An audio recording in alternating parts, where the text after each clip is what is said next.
obviously you coached against Miami last year in the Swamp. Yeah. What do you remember about that game? What caught your attention about Miami? I could see they were, playing with attention to details. I think they played with a great tenacity. And I always thought that about Mario Cristobal and his teams that he's had, obviously his coaching, but I coached against him when I was at Washington, he was at Oregon, so I've always kind of looked at him from afar and, thought he did a great job. Well, your coaching career is obviously on the ascent. I mean, you weren't here for 2 seconds before people started saying you might go to the NFL and things like that. Yeah, that was coming. Why Miami, and what made you want to be here? Same, just piggyback on that same last one. Cristobal, just going against him when we had some battles up there with Washington and Oregon. Just watching him from afar and just kind of, why not go learn off one of the best in the country and be a sponge? I think that was one of the biggest things for me, just having that conversation with him. NFL things came about, but at the end of the day, I had to do what's best for my family. What can you say about the talent and the safety and just the defensive back room overall, and how does it compare to previous rooms that you've coached? Yeah, I've been here about a week. I would say that. We got some talent in this room. I couldn't necessarily compare them just yet. We got our practice Monday. I will say that I'm excited about it. I think we got some young talent in that room. I'm talking about corners, stars, and safety. So I think it's going to be a good little spring ball that we got coming up.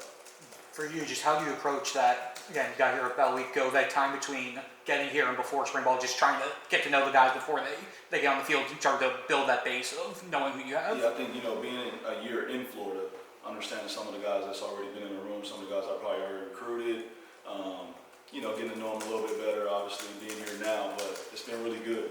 Obviously, I think the biggest thing for us right now is learning the defense and making sure we're ironing out all the details of everything and everybody being on the same page. I've said this before, I truly believe this communication breeds understanding.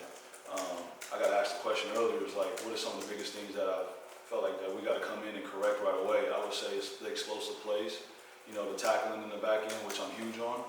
So I think that's some of the things that we've been talking about ironing out right now as a staff. We've talked to Zach a little bit about this as well, but communication was a big thing here last year in the secondary. And how do you cultivate that with the players and improve that area of the game so that when they get to game day, it's a little bit more? No, I agree with that. Like I was talking about, communication breeds understanding. First and foremost, it's us being on the same page with Coach Heatherman, and then Coach Etheridge and I being on the same page of us, the whole back end. I just think, as far as anything goes, it's always going to come back and end with us. You know what I'm saying? So I think right now that's the biggest thing we're working on, is making sure that we're ironing out all the details and communication breeds understanding. So that's the biggest thing for us right now, being all on the same page. College football has changed a lot. You're a new coach, you walk into a new team, and there's guys in the transfer portal, their first time here, and there's guys that already been here. What's your process into coming up with getting the best 2 or 3 guys on the field? What is your process? Finding out what they can do. Finding out their strengths and weaknesses. I think that's the biggest thing for us right now as well, is kind of seeing Zachariah Poyser, what can he play the free, can he play the strong, can he play the star? Just putting guys in positions to see what they can do and learn. I think that's the biggest part of it right now, is where do we put these pieces? I asked Coach Etheridge about this a minute ago, but just, how have you built that, the rapport with him over the last couple, week or 2 since you've been here? Yeah, I've known about Coach Etheridge. We obviously kept in touch. It's a small fraternity as far as, football goes. But as soon as I got here, it was kind of like we just hit it running. We speak some of the same language, coming from some of the same trees. So it's really just us being on the same page for the guys in the room. I think it's going to work out well.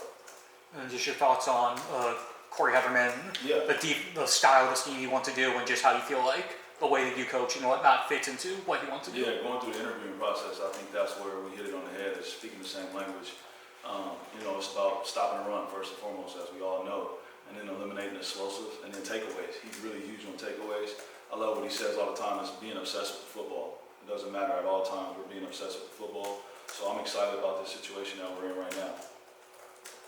When it comes to recruiting, what type of player are you looking to add to the team? Yeah, I think it comes back to, I think a lot of people fail to do this part about the recruiting process. It's about finding the guys that's wired the right way.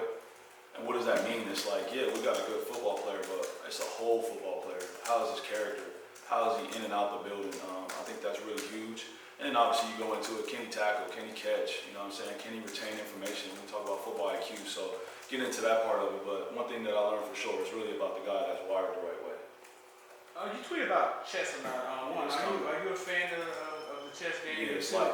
there was a story that came out about you leaving the chess piece on Billy Napier's desk. I You knew that think was it's true to coming that? too. No, I ain't gonna I respect Billy Napier a lot, man. Obviously, you know, him bringing me up there, learned a lot off of him this past year. But once again, I had to do what's best for my family. But yeah, I'm really big into chess. It's about life, man. It's about moves, making the correct moves. Even the chess pieces we just said, finding the right guys or where they fit to play the game the right way. So what was the chess piece that you left on his desk? None at all, baby. None at all. Having spent time in the NFL and in the college games, what do you find is similar about coaching in the NFL and college, and what's the biggest differences? Fundamentals and technique. You know, I think the league is, I get it, our game is kind of going towards that with the NIL piece and all that type of stuff, but I wouldn't say there's much difference in the aspect of technique and fundamentals. It's just those guys are grown men out there. So, you know, it's these guys, man, starting to understand what programs they're coming from, what they do know and what they don't know. So I think it's always coming back to the basics of it all. I always talk about the technique and fundamentals. I don't care if that's Pop Warner all the way to the NFL. So that's what I believe in. Do you think coming from the NFL that will change your approach to coaching to help develop these young men if they It did. want to go to that level? It did. It helped me learn a lot, just kind of how those guys go about their everyday life and how they take care of their bodies. So that's kind of how I treat these guys. I tell them all the time, I'm treating you like our pro athletes. Yeah, we're college students and all that, but understand this, I'm going to treat you like a pro athlete, meaning you got to handle your business and all the responsibility with all of it. Anything else, Coach Harris?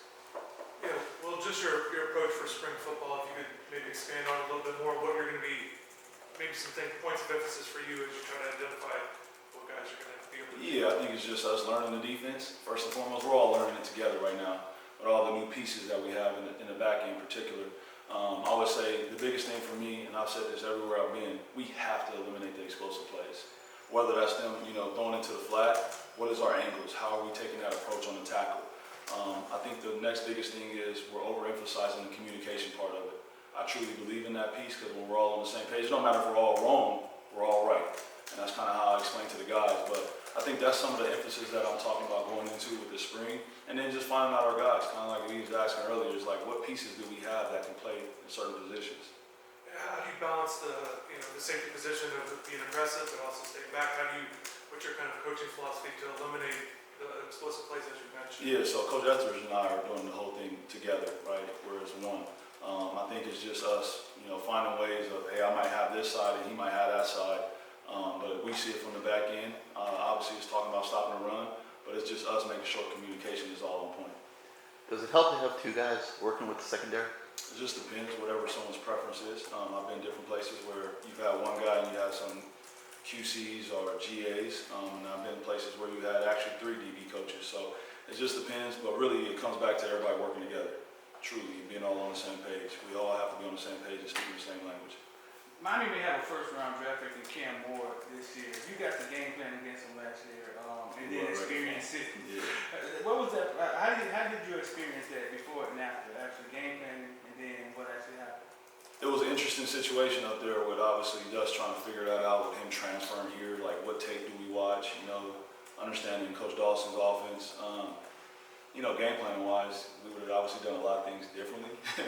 You know, understanding that part of it, but obviously he's a special talent. I really do believe that. He was one of the better quarterbacks we saw last year. So just game planning wise, just understanding. I understand in the ACC we got some really good quarterbacks that can do some of the similar things that he does. And it's really just understanding how we are going to control that in the back end. Thank you, Coach Harris. Thank you. Thanks.